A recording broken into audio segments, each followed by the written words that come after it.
Bismillahirrahmanirrahim. Assalamualaikum warahmatullahi wabarakatuh. Alhamdulillah wa kafa, wassalatu wassalamu ala nabiyil mustafa, habibina wa syafi'ina Muhammad khairil wafa. Qala Allah ta'ala fil Qur'anil Karim, a'udzu billahi minasyaitonir rajim. Bismillahirrahmanirrahim. Ya ayyuhalladzina amanu taqullaha haqqa tuqatih wa la tamutunna illa wa antum muslimun. Wa qala ya ayyuhalladzina amanu kutiba alaikumus shiyam kama kutiba alal ladzina min qablikum la'allakum tattaqun. Wa qala Rasulullah sallallahu alaihi wasallam, kam min sha'imin laisa lahu min siyamihi illa al-ju' wal 'atas. Sadaqallah wa sadaqa rasuluhul karim wa nahnu ala dzalika minasy-syakirin wasyahidin, amma ba'du. Bapak Ibu yang dirahmati Allah Subhanahu wa taala, mari kita bersyukur atas rahmat, nikmat yang diberikan kepada kita semua. Terutama nikmat iman, kita mampu menjalankan ibadah puasa ini. Karena hanya orang yang berimanlah yang kemudian terpanggil hatinya untuk bisa menjalankan ibadah puasa. Makanya kan panggilan orang yang hendak berpuasa dipanggil, diseru dengan panggilan iman. Ya ayyuhalladzina amanu kutiba alaikumus shiyam. Wahai orang beriman, diwajibkan atas kalian berpuasa. Dan karena panggilan iman, maka kemudian kita menjalankan ibadah puasa itu. Dan ini nikmat yang sangat mahal. Kalau para sahabat itu untuk menolong sahabatnya, salah satunya adalah Bilal bin Rabah, yang kemudian waktu itu menjadi budak, dibebaskan oleh Abu Bakar dengan bukan hanya 10-20 juta kalau dihuskan. Sangat tinggi dalam rangka mempertahankan iman, dan memang sangat besar. Nilai iman itu sangat penting, karena keimanan inilah yang kemudian bisa membedakan kita, bisa memasukkan kita ke neraka ataupun ke dalam surga. Selama ada iman dalam hati kita, pasti masuk surga. Man akhir kalamihi la ilaha illallah dakhalal jannah. Barang siapa yang akhir kalimatnya adalah la ilaha illallah, pasti masuk surga. Dalam riwayat yang lain, barang siapa yang mengucapkan la ilaha illallah Muhammadur Rasulullah, artinya bersaksi kalau tidak ada Tuhan selain Allah, maka dia pasti masuk surga. Sahabat bertanya, walau saraqah ya Rasulullah, kalau dia pencuri ya Rasulullah, walau pencuri. Walau zanin ya Rasulullah, kalau dia pezina bagaimana ya Rasulullah? Walau dia pezina. Artinya ingin menunjukkan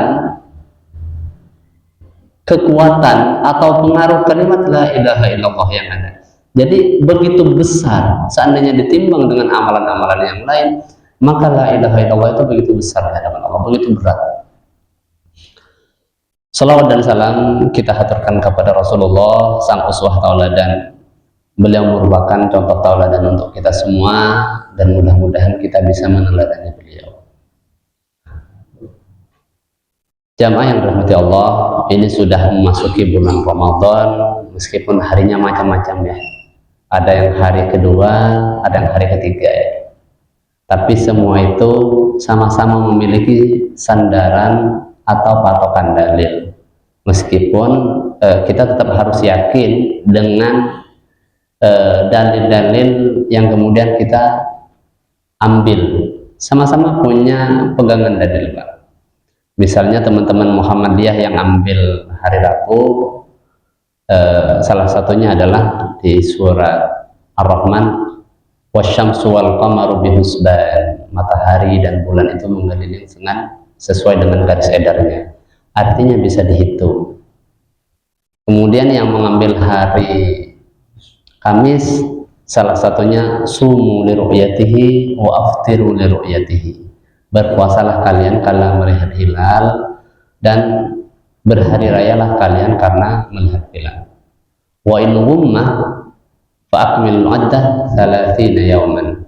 Kalau kemudian terhalang atau ada mendung, terhalang awan atau mendung, fa akmilul addah, maka sempurnakanlah jumlah harinya itu menjadi 30 hari.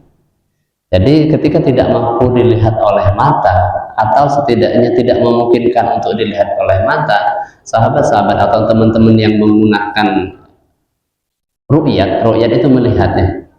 Kalau kemudian teman-teman Muhammadiyah itu karena menggunakan metode hisab, terlihat atau tidak terlihat, yang penting sudah masuk dan sama-sama punya sandaran dalil. Kalau saya secara pribadi memang lebih cenderung kepada yang ru'yatul hilal. Salah satunya karena di zaman Rasulullah pun bukan tidak ada orang yang ahli hisab, tapi Rasulullah selalu menggunakan metode ru'yatul hilal. Itu yang kemudian saya secara pribadi lebih condong kepada pendapat ini. Tapi yang jelas, apapun pendapatnya, itu sama-sama memiliki rujukan, sama-sama memiliki sandaran dan landasan. Terkait kuat dan tidak kuatnya dalil itu kembali kepada keyakinan kita.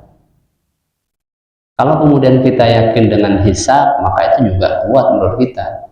Kita lebih yakin kepada ru'yat, maka itu kuat.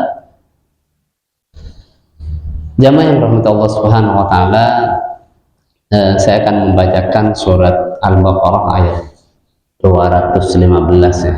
Karena temanya salah satunya tentang infak dan zakat.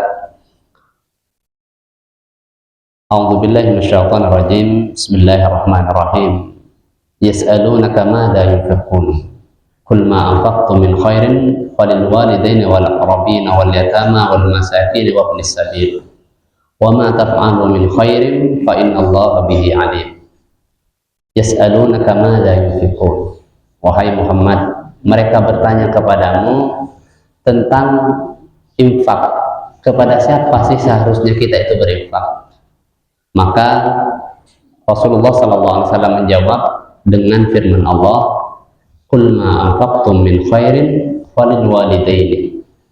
Maka apapun yang kalian infakkan min khairin, yang terbaik itu, yang baik itu, falil walidain, maka dahulukanlah kepada kedua orang tua, wal aqrabin, dan kerabat dekat, wal yatama, dan anak-anak yatim, wal masakin, dan orang miskin, wabnis sabil, dan orang yang sedang melakukan perjalanan. Wa ma taf'alu min khairin fa innallaha bihi alim. Dan kebaikan apapun yang kemudian kita lakukan, fa innallaha bihi alim, maka sesungguhnya Allah mengetahuinya. Hadhil ayat min nafaqatit tatawwu. Ini ayat menunjukkan tentang nafkah yang sunnah, bukan tentang nafkah atau infak yang wajib. Ini bukan berkaitan dengan zakat, bukan berkaitan dengan nafkah seorang suami kepada istri, tapi tentang nafkah-nafkah yang tatawwu, yang dianjurkan, bukan kewajiban sifatnya. Maka infak terbaik itu kepada siapa? Infak terbaik itu seorang anak kepada orang tuanya. Dalam riwayat yang dikeluarkan oleh Imam Ahmad, beliau bersabda, Rasulullah SAW bersabda, yang pertama adalah ummukah, sedekah itu untuk ibu. Kemudian wa abakah, untuk ibu, untuk ayahmu. Wa ukhtakah, saudara perempuanmu. Wa akhokah, saudara laki-lakimu. Adanakah, kemudian yang lebih dekat daripada itu. Dan sedekah atau nafkah kepada orang tua ini besar pahalanya di hadapan Allah Subhanahu wa taala. Jadi jangan dikira kita menafkahi orang tua, menafkahi bapak, menafkahi ibu, itu sesuatu hal yang biasa. Di hadapan Allah itu memiliki pahala yang begitu besar. Memiliki pahala yang begitu besar. Dan Rasulullah merupakan orang yang terbaik untuk keluarganya, untuk pamannya, untuk ponakannya.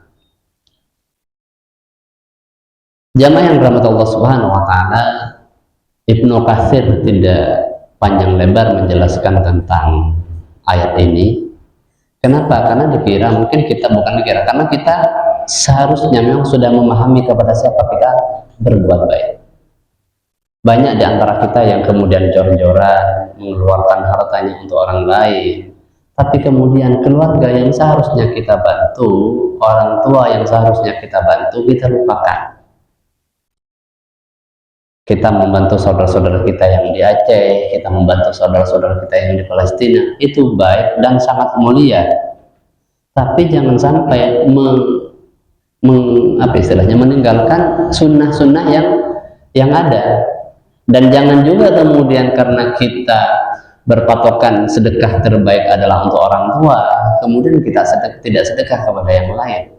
Tetap sedekah-sedekah itu memiliki porsi kebaikan masing-masing, Bapak Ibu.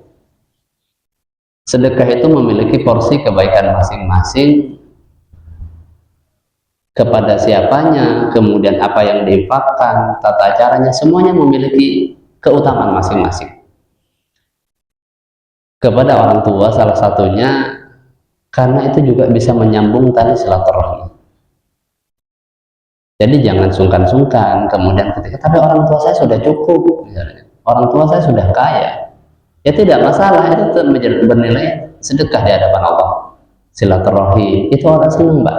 Orang tua itu senang. Biasanya bapak ibu itu ketika kita kunjungi, meskipun sekedar bawa gorengan, bawa roti, itu bahagia. Mungkin kalau kita sudah menjadi orang tua semua ya, kakek, mungkin di antara kita ada yang sudah punya cucu, ketika kedatangan anak bawa, berarti menunjukkan meskipun kita sudah kaya, nggak butuh. Ketika anak kita membawa sesuatu, kita bahagianya bukan karena bawaannya. Ketika anak kita membawa sesuatu, berarti anak kita sudah cukup untuk membeli itu. Maka ada kebahagiaan yang kemudian didapat oleh ibu, yang didapat oleh ayah. Jadi bukan sekedar karena dia membawa buah tangan, bukan hanya karena membawa roti atau gorengan, bukan karena itu yang bisa membahagiakan orang tua. Yang pertama karena orang tua melihat anaknya sudah cukup.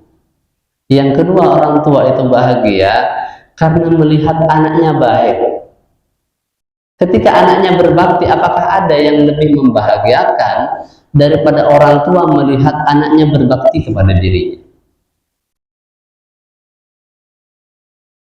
Jangankan bawa sesuatu, tidak bawa apapun, ketika kita melihat anak kita itu baik, bahagianya luar biasa, Pak. Saya yakin Bapak Ibu yang sudah punya anak semua ini sudah paham betul bagaimana senangnya ketika anak kita sekedar mampu menjalankan sholat saja. Nggak usah itu, anak kita buang air besar di WC saja, itu kita sudah bahagia. Dia sudah bisa melakukan kebaikan. Anak kita buang sampah tepat di tempatnya, kita sudah bahagia. Makanya kenapa sedekah kepada orang tua, infak kepada orang tua ini bernilai, karena bukan semata-mata karena nilai sedekahnya tadi, bisa idkhulus surur, memasukkan kebahagiaan kepada orang tua. Kemudian wal aqrabin, dan sahabat dekat, teman.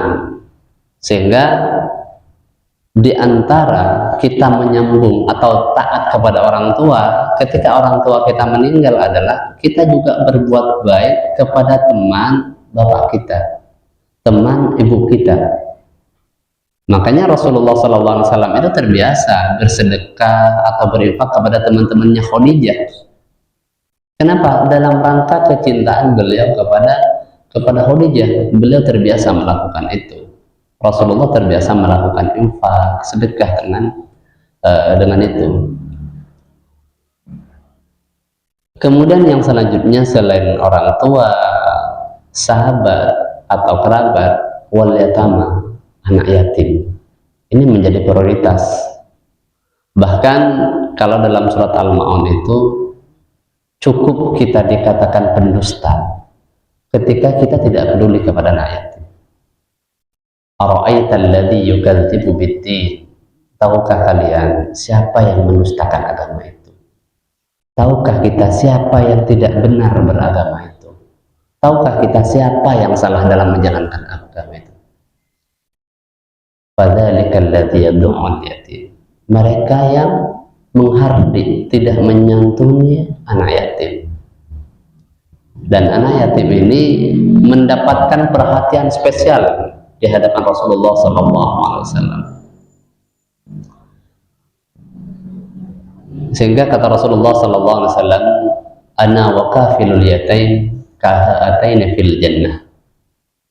Aku bersama orang yang aku dengan orang yang memperhatikan anak yatim seperti ini, kata Rasul. Jari telunjuk dan jari tengah. Beliau memperlihatkan dua jarinya, artinya tidak ada jarak. Saking dekatnya dengan Rasulullah SAW, orang yang memperhatikan anak yatim. Dan kemudian yang perlu kita perhatikan juga, kita perlu menjaga marwah anak yatim. Kita kadang ketika bulan Muharram juga semarak, tapi kemudian kita perlu menjaga marwah anak yatim. Karena mereka tidak pernah bercita-cita, berharap untuk itu. Seandainya mereka boleh memilih, mereka tetap mau memilih ada orang tuanya. Sehingga ketika kita ingin melakukan kebaikan, tetap harus dengan cara terbaik. Di antara bentuk perhatian Rasulullah SAW kepada anak yatim, dulu ada seorang sahabat namanya Abu Lubabah melaporkan kepada Rasulullah. Abu Lubabah itu punya satu pohon kurma, dan pohonnya itu ternyata berdekatan dengan rumah seseorang yang punya anak kecil usia sekitar 8-9 tahun. Karena rumah yang berdekatan dengan pohon kurma milik Abu Lubabah ini, karena rumah di Arab ya, di Madinah waktu itu memang jarang yang ada atapnya, Pak. Karena memang tidak ada musim hujan di sana, setahun sekali kadang hujan. Maka rumahnya atau pohonnya berdempetan, sehingga ketika buah kurmanya itu jatuh, ada yang jatuh ke dalam rumah tetangganya tadi. Dan Abu Lubabah melaporkan, wahai Rasulullah, itu buah kurma yang jatuh kok sering diambili, itu kan punya saya, tolong dong ingatkan, itu lo anaknya ibu Fulanah itu, kok setiap pohon kurma buah kurma yang jatuh diambili dan nggak izin dulu, kata Abu Lubabah. Kemudian kata Rasulullah, baik, nanti akan kita panggil. Dan benar, beberapa waktu kemudian sama Rasulullah, anak yang usia 8 atau 9 tahun ini dipanggil. Nah, apa benar kamu mengambil buah kurma yang jatuh ke dalam rumahmu milik Abu Lubabah? Benar ya Rasulullah. Memangnya kenapa? Itu kan bukan hakmu, kata Rasulullah. Tetapi kan saya anak yatim ya Rasul, apakah saya nggak mendapatkan hak untuk itu? Kata Rasul, tetap meskipun kamu anak yatim, kamu tidak berhak ngambil sendiri, karena itu masih punya tuannya. Meskipun mungkin nanti secara kaidah fikih nanti ada diperbolehkan ketika pohon di jalan, dalam kaidah fikihnya itu boleh diambil bahkan tanpa izin.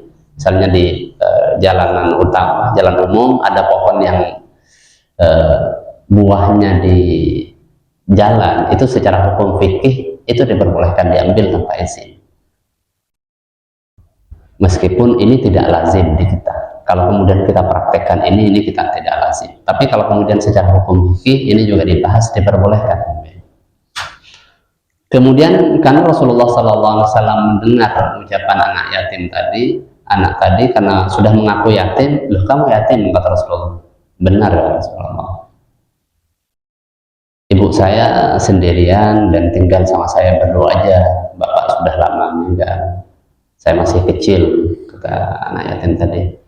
Ya udah kalau gitu nanti tak coba rembuk ke Abu Lubabah, tak mintakan. Siapa tahu nanti kamu sudah diizinkan untuk mengambil buahnya, kata Rasulullah. Kemudian Rasulullah didatangi kembali oleh Abu Lubabah. Bagaimana hasilnya ya Rasulullah tentang pohon kurma yang saya miliki itu? Kata Rasulullah tidak langsung menjawab pertanyaan itu. Ya Abu Lubabah, maukah engkau mendapatkan pohon di surga yang naungannya 100 tahun perjalanan, kamu belum terhindar dari naungannya. Spontan Abu Lubabah menjawab, mau ya Rasulullah, gimana caranya mendapatkan naungan di surga 100 tahun perjalanan belum terlepas dari naungannya? Kata Rasulullah, ya Abu Lubabah, wakafkan pohon kurmamu kepada anak yatim yang sering memunguti buah kurmanya. Kata Abu Lubabah, wah, kalau itu kayaknya berat ya Rasul. Itu pohon satu-satunya yang kemudian saya jual, saya gunakan untuk menghidupi keluarga. Kalau kemudian saya kasihkan kepada anak yatim tadi, terus gimana keluarga saya? Jangan sampai kemudian saya menolong anak yatim, kemudian keluarga saya malah terbengkalai. Bukankah itu juga salah, wahai Rasul? Kata Abu Lubabah. Terus kata Rasulullah, terus gimana ini? Kata Rasulullah, enggak, jadi pengen pohon kurma, pohon yang 100 tahun perjalanan, ada enggak amalan lainnya Rasul selain itu deh, gitu, zikir atau apa? Tapi kalau pohon kurma ini karena satu-satunya ya Rasulullah. Syaratnya itu, kata Rasul. Wah, kalau itu maaf, nggak bisa. Akhirnya Abu Lubabah pergi, dan ternyata di Masjid Nabawi itu ada seorang sahabat namanya Abu Dahdah yang ternyata mendengar percakapan Rasulullah tadi. Kemudian kata Abu Dahdah bertanya kepada Rasulullah, ya Rasul, kalau saya mampu memberikan pohon kurma milik Abu Lubabah kepada anak yatim tadi, kira-kira saya bisa nggak mendapatkan pohon yang naungannya lebih dari 100 tahun perjalanan itu? Kata Rasulullah, ya bisa. Kalau kamu mampu memberikan pohon Abu Lubabah kepada anak yatim, maka kamu nanti akan mendapatkan naungan di surga. Setelah itu langsung, ya udah Rasul, saya izin. Langsung pergi tuh Abu Dahdah. Abu Dahdah ini seorang sahabat yang kaya raya, Pak. Punya kebun luas, tidak kurang dari 600 pohon kurma, yang di situ ada sumur-sumur untuk pengairannya. Kemudian dikejar oleh Abu Dahdah. Abu Lubabah ini dikejar. Ya Abu Lubabah. Abu Lubabah ini berhenti, kok kayaknya ada yang manggil. Kemudian dipanggil lagi, ya Abu Lubabah, wahai Abu Lubabah. Kemudian, oh ya, ada apa? Kemudian kata Abu Dahdah, bukankah engkau tahu kalau aku ini merupakan orang yang kaya di kota Madinah ini? Ya, saya tahu. Bukankah engkau tahu, kata Abu Dahdah, kalau saya ini memiliki 600, tidak kurang dari 600 pohon kurma, dan di situ ada sumur-sumur untuk mengairi. Iya, saya tahu, kata Abu Lubabah. Terus mau apa? Mau nggak, kata Abu Dahdah, pohon kurmamu yang satu itu ditukar dengan 600 pohon kurma dengan kebun kurma yang saya miliki. Berapa pohon? Kata Abu Lubabah, semua 600 pohon kurma yang aku miliki tukar dengan satu pohon kurma yang kau miliki, kata Abu Dahdah.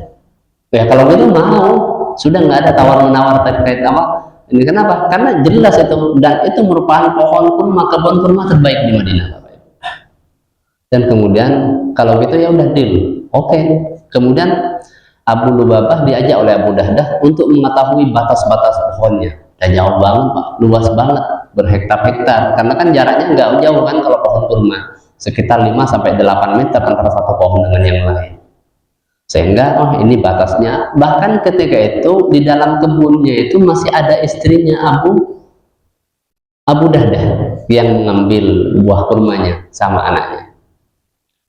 Dan memang luar biasanya ini, bukan hanya Abu Dahdahnya juga ternyata yang hebat, tapi Ummu Dahdahnya, istrinya ini juga luar biasa hebat. Kenapa? Ketika sampai di pohon kurma, di kebun kurma, kemudian, wahai istriku, ma, keluar. Loh kenapa?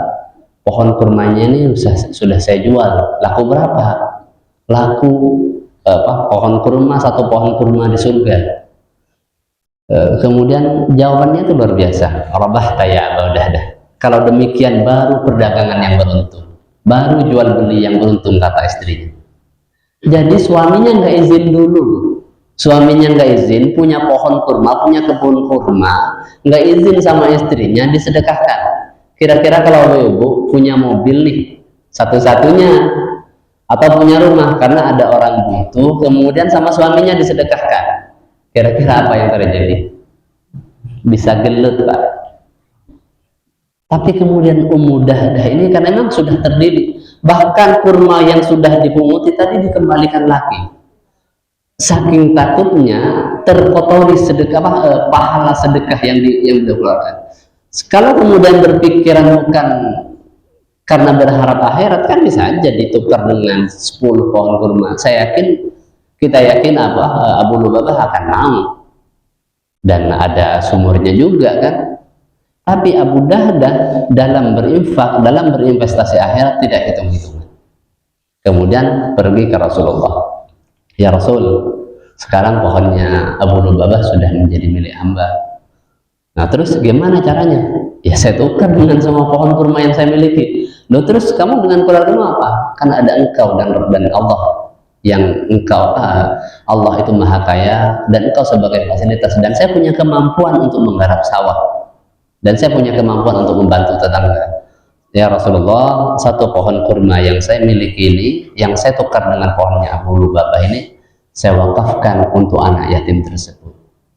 Kemudian kata Rasulullah, barakallahu fi amwalika wa ma'alika, barakallahu fi malika wa ahlika. Mudah-mudahan Allah memberikan keberkahan pada harta dan juga pada keluargamu. Karena tidak mudah, Pak. Jangankan semua, satu pohon aja berat, Pak. Berat. Kita punya uang 100.000, itu yang kita keluarkan 10.000 itu berat.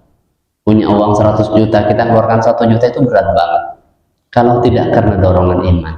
Sehingga wajar kata Allah tadi, orang dianggap berdusta itu cukup dikatakan berdusta ketika dianggap bersedekah. Kenapa? Karena sebenarnya hati kita, diri kita itu sudah condong pelit, Pak, Bu. Bahkan terutama ibu-ibu itu diantara cara ngobati, ada penyakit dasar. Ibu-ibu itu suka melaknat. Kenapa di neraka itu lebih banyak wanita? Nah, ketika Rasulullah Isra Mi'raj itu kenapa di neraka itu lebih banyak wanita? Ketika ditanya, takfirnal la'nah wa qalilun nasir. Banyak mencela dan kurang berterima kasih kepada pemberian suaminya. Maka kemudian kata Rasulullah, selesaikan ini, sifat buruk ini, dengan memperbanyak sedekah. Kok bisa di neraka lebih banyak wanita? Pertama kan memang wanita kan memang lebih banyak jumlahnya, Pak, ya. 1 banding sekian kan. Tapi yang jelas yang menyebabkan wanita banyak masuk surga adalah karena tidak mampu menjaga lisan, bahkan sampai kepada suaminya sendiri. Sehingga cara mengobatinya, meskipun kita cerewet, ibu-ibu cerewet sama suami, sama tetangga, cara mengobatinya, istilahnya untuk meneburkan dosanya, salah satunya adalah dengan tasaddaq, memperbanyak sedekah. Maka ini bisa meneburkan dosa-dosa karena kurang mampu menjaga lisan. Kemudian wal masakin, setelah kepada anak yatim adalah kepada orang miskin. Dan siapapun ini, baik kerabat dekat, apalagi kalau yang yatim, yang miskin itu keluarga dekat. Jadi dapatkan 2 pahala, pahala karena kerabat, pahala karena miskin. Pahala karena kerabat, pahala karena yatim. Jadi kalau misalnya kita punya saudara kandung, kemudian meninggal, dia punya anak, meninggalkan istri, padahal dia menjadi tulang punggung utama, kemudian kita mencukupi kebutuhan keluarganya, mencukupi kebutuhan nafkahnya, membiayai sekolahnya, maka kita mendapatkan 2 keutamaan membantu orang miskin, keutamaan membantu kerabat, membantu anak saudara dan sebagainya. Wal masakin wa ibnas sabil, orang miskin. Kenapa kita mulia, Pak, ketika membantu orang miskin? Kenapa ini menjadi bagian yang tidak terlepas? Karena bahagianya luar biasa, Pak. Ketika kita membantu orang miskin itu, mereka bahkan sampai dicium itu. Kita sering, karena saya di lembaga zakat itu ketika pendistribusian atau pendayagunaan atau penyaluran, itu mereka senang banget Pak. Sekedar kita berikan beras 5 kilo, Masya Allah, itu syukurnya luar biasa. Doanya panjang banget Pak, doanya panjang banget. Semua doa kayaknya dibaca sama beliau. Kenapa? Karena itu merupakan nikmat buat mereka. Sehingga, dan ketika kita peduli kepada orang miskin, maka doa-doa dari mereka mengalir karena dekat dengan Allah Pak. Sejatinya ketika kita membantu orang miskin, itu kita membantu memudahkan rezeki kita sendiri, karena Allah akan memberikan pertolongan kepada kita. Kemudian yang selanjutnya, wabnis sabil, dan orang yang sedang perjalanan atau musafir. Maka orang yang sedang sedang safar ini juga mendapatkan hak. Bahkan musafir ini mendapatkan hak dari zakat. Kalau anak yatim itu tidak semuanya berhak, tidak semua berhak menerima zakat. Tetap ada kategori, kalau dia orang miskin atau karena dia safar maka boleh. Tapi kalau hanya sekedar yatim, itu tidak berhak menerima zakat. Kalau yatim yang kaya, kan ada Bapak Ibu, dia yatim tapi kemudian ibunya juga kaya raya, ibunya juga pengusaha, maka dia tidak berhak menerima zakat. Jadi yang berhak menerima zakat nanti salah satunya bukan karena status yatimnya, tapi karena status misalnya ibnu sabil, atau karena status dia miskin. Jamaah yang dimuliakan Allah Subhanahu wa taala, berkaitan dengan sedekah, kata Allah Subhanahu wa taala, wa ma taf'alu min khairin fa innallaha bihi alim. Barang siapa yang melakukan kebaikan, fa innallaha bihi alim, maka sesungguhnya Allah mengetahui. Dan banyak Bapak Ibu kejadian-kejadian, kisah-kisah yang kemudian mengharukan. Bahkan membantu anak sendiri itu juga bernilai sedekah di hadapan Allah, bahkan bernilai surga. Sempat di zaman Rasulullah ada seorang sahabiah wanita membawa 2 anaknya juga wanita, datang ke rumah Rasulullah untuk menanyakan makanan. Mengetuk pintu, kemudian Rasulullah sedang tidak ada di rumah, yang ada hanya Aisyah. Aisyah, ada nggak makanan yang bisa dibagikan? Kata ibu tadi. Maka Aisyah pergi ke dapur. Aisyah pergi ke dapur mencari-cari di kulkasnya, mungkin ternyata kok kosong. Hanya ada 3 butir kurma. Sekelas Rasulullah, sekelas keluarga Rasulullah, ternyata di dapurnya tidak ada makanan. Kenapa? Karena Rasulullah dan keluarganya ini terkenal dermawan. Bahkan dalam riwayat, cuman tidak jelas apakah riwayat ini sahih ataupun lemah. Suatu ketika Aisyah itu menjual rumah. Menjual rumah atau lahan, lupa saya pastinya. Dijual, setelah laku, dari menjual lahan yang beliau miliki, saking senengnya beliau sedekahkan Pak. Kalau tidak salah Aisyah namanya. Ya, Aisyah istri Rasulullah. Disedekahkan. Padahal beliau butuh untuk kebutuhan keluarga. Ternyata sesampainya di rumah, uang hasil penjualan lahannya itu sampai habis. Karena dibagi-bagi di jalan. Padahal beliau menjual lahannya itu untuk kebutuhan hidup keluarga. Ternyata beliau sedekahkan. Dan memang terbiasa Rasulullah itu puasa Senin Kamis karena tidak ada makanan, itu biasa. Jadi makanya kenapa puasa sunnah itu tidak harus berniat di malamnya, karena suatu ketika Rasul bertanya kepada Aisyah, Aisyah, ada makanan nggak di dapur? Oh, nggak ada ya Rasul. Oh, saya memang niat puasa. Padahal memang nggak ada niatan puasa Rasul sebelumnya. Artinya Rasulullah untuk menguatkan Aisyah supaya Aisyah tidak merasa bersalah karena tidak ada makanan di dapur, maka beliau mengatakan, ya udah, saya hari ini memang puasa. Tidak niat puasa sejak semalam.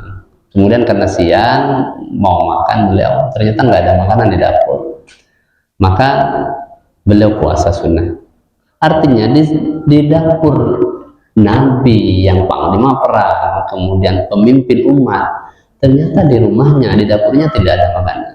Bukan kemudian beliau tidak kaya, Bapak Ibu. Ketika melakukan peperangan, beliau mendapatkan ghanimah, rampasan perang, emas. Itu banyak, rampasan perang itu kan boleh diambil ketika berperang, dan sering Rasulullah dengan para sahabat itu memenangi peperangan, dan memang tidak pernah kalah kecuali di musibah Uhud. Rata-rata Rasulullah ketika berperang itu mendapatkan kemenangan, dan Rasul itu mendapat bagian paling banyak dalam harta rampasan itu, dalam perang itu. Jadi bukan hanya dapat 1 kilo 2 kilo emas kadang beliau dalam peperangan itu, dalam harta ghanimah, tapi kemudian Rasulullah itu hanya mengambil cukup antara 1 sampai 3 hari, Pak. Selebihnya beliau sedekahkan. Kalau kita kan mengumpulkan untuk 1 tahun yang akan datang, bahkan untuk anak kita yang belum lahir kadang sudah kita persiapkan,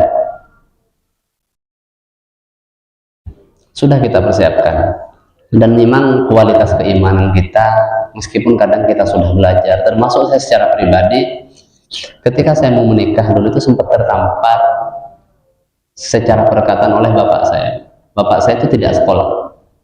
Kemudian ketika saya izin menikah, Pak, saya mau nikah. Saya nikah waktu itu usia 22. Belum punya pekerjaan dan nggak tahu mau kerja apa. Tapi jawaban Bapak simpel, ya udah nikah, sudah ada calonnya. Ada, Pak. Kemudian saya nanya, Pak, kalau saya nikah saya kan belum punya pekerjaan. Artinya ini keimanan atau kepercayaan orang terdahulu ya, terkait rezeki.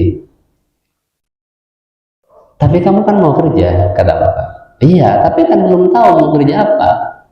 Kemudian Bapak katakan, pakai bahasa Madura, Cong, nah lihat itu cicak di dinding. Dia itu nggak punya sayap. Yang dimakan semuanya bersayap, bisa terbang. Cicak itu nggak bisa terbang, tapi yang dimakan semuanya terbang. Apa ada cicak mati kelaparan?